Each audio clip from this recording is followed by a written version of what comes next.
ঢাকার বায়ু দূষণ এতটাই ভয়ানক যে কিছু কিছু এলাকায় অক্সিজেনের বদলে বিষ গ্রহণ করছে মানুষ।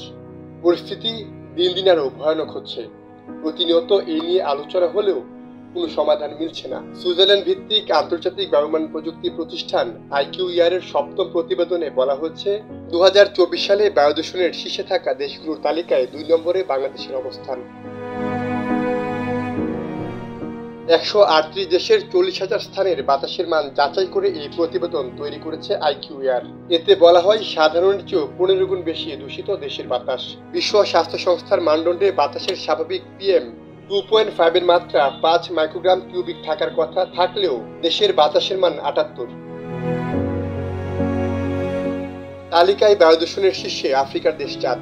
সেখানকার বাতাসের মান স্বাভাবিকের চেয়েও 18 গুণ বেশি। শীর্ষ 10 দেশের তালিকায় 7টি মধ্য ও দক্ষিণ এশিয়ার।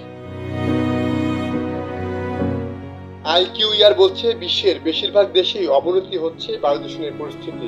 2024 সালে বিশ্ব স্বাস্থ্য সংস্থার মানদণ্ড বজায় রাখতে সক্ষম হয়েছে অস্ট্রেলিয়া, নিউজিল্যান্ড সহ 7টি দেশ, আর বায়ু দূষণের মাত্রা ছাড়িয়েছে 126টি রাষ্ট্রে। সবচেয়ে বেশি বায়ু দূষণের শীর্ষে ভারতের বিনহাট্টা এলাকা। শীর্ষ 10 দূষিত স্থানের তালিকায় 6টি ভারতে। দাবানল, বনজার কলকারখানা বিস্তারকে বায়ু দূষণের মাত্রার কারণ হিসেবে দেখছে IQER। পাশাপাশি বিভিন্ন দেশে বাতাসের মান পর্যবেক্ষণে সরকারের উদাসীনতাকেও দায়ী করছে সংস্থাটি। সাইমুল হক খান, সময়ের আলো।